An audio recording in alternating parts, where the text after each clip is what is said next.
My name is Ray Veth, lifelong resident of Middletown. I am part of the Middletown Historic Landmarks Commission. We're working in conjunction with the Community Affairs Council, and we've created a committee called Save Our Cemeteries in Middletown. So what we're trying to do is to restore these old cemeteries that have fallen into disrepair. This particular cemetery, Crystal Stream Cemetery, is an African-American cemetery that dates back to the 1850s. As you can see, it's been overrun with vegetation, giant weeds, trees falling.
Well, what we're doing today is we're going to clean up the heavy stuff today.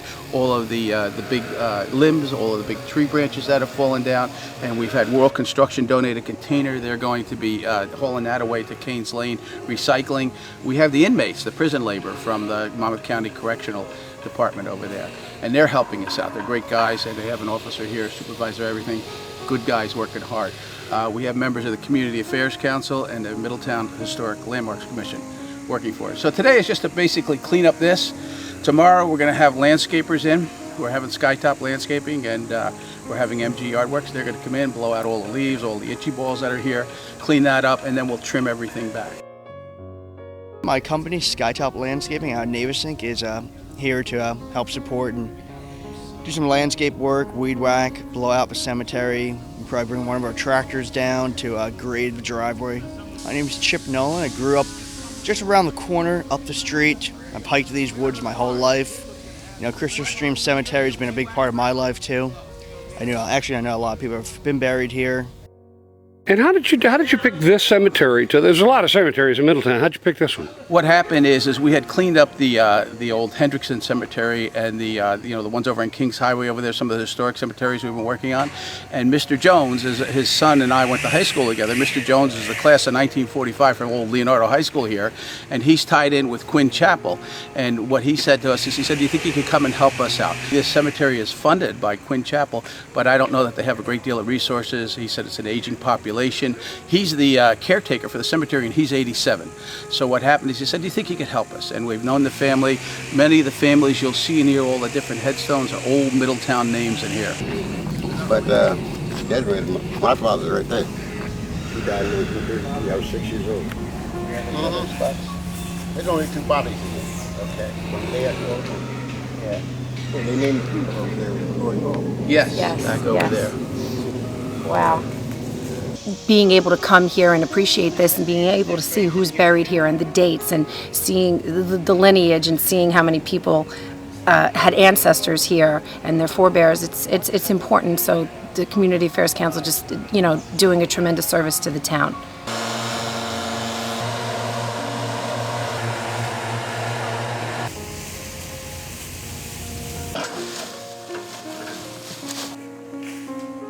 All of us on the Landmarks Commission never even knew this was here. It's not on any of our maps. What a tranquil place. The goal is to get as much of this debris with all the volunteers out, dumped in the back of the woods, cut up, and then so it looked like what it should look like, a cemetery, something that's preserved, because there's active graves here. There was just a burial here only a month ago.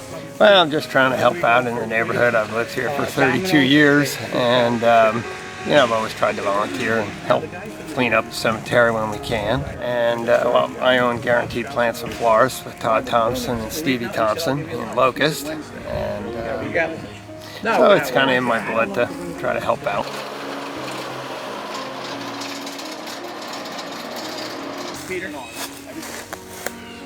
I'm Lorianne Oliwa from the Community Affairs Council in Middletown. I'm helping to mark out graves because this is an African American cemetery, and back in time a lot of these individuals really couldn't afford big stones. So you walk around here and you see a lot of plaques that are so old they're broken off, and a lot of stones that are actually nondescript, but they're grave markers. So I'm walking through and making sure that all of those are marked out so they're not disturbed and they don't get swept away with all the backhoes and everything. I remember growing up as a kid, on Memorial Day, you'd come up in, and the families would be up in here, right, putting flowers in. It was pretty well kept back then in those days. But it's deteriorated because people don't take an interest. When I say people don't take it, that's families. You know what I'm saying? They don't come up in here. They want it looking like, they want it pristine, right? But they don't want to come up here and do any of the work.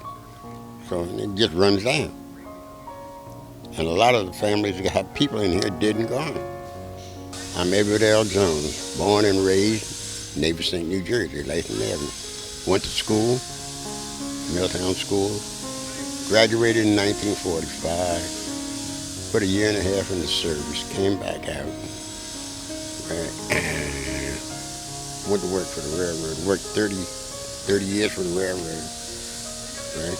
30 years for a funeral parlor in Red Bank Child Funeral Home, and I'm just floating around through Navesink. I think I'm the oldest living person in Navesink right about now, and that's the truth. I don't think there's anybody in Navesink my age. I've seen many changes in the town. Well, I live on Latham Avenue, and then it used to be a florist, now it's Trevilla Court, and they got about 8 or 9 big houses down there. I've seen sidewalks put in the town. I know the town when it didn't have sidewalks. A lot of the streets are dirt. I've seen all of that. I've seen, I don't know how many changes. The school from Navesink, remember when that was built? That was built in 1940. I think I joined the church after I came back out of the service, which was in 1947. Right, I've seen 8, 9 different pastors.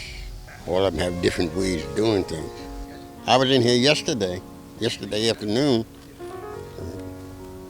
and it's altogether different. Houses cleaned up on top of the hill. They started blowing the leaves. Great big improvement. I'm tickled pink. It was pretty well kept back in the 30s and the 40s. And then as generations go, people stop. And as families die out, right, there's nobody to take care of that piece of ground, so they don't come. They don't care. Well, they're all friends. This right here, this Martha Jones, I knew her when I was growing up, right? And I knew her daughter. Her daughter's buried on the other end. When I started taking care of this, right, there wasn't no maps and nothing for me to follow. I made my own maps, right, and marked out where I knew people were buried. I got, like in through here, right, people are buried there, but I don't know who and I don't know where. I have no idea. And I got unknown. Couldn't tell you who they are. Now, when I started burying in here, right, like down there where Miss Chamberlain is buried, I knew that was her plot. So I knew there was only one grave in there. So I'm buried there. But if I don't know where people were buried before, right, I don't bury. I bury on top of the hill, where I know it's all fertile ground, where people aren't buried. See, because you don't want to go down and dig somebody up.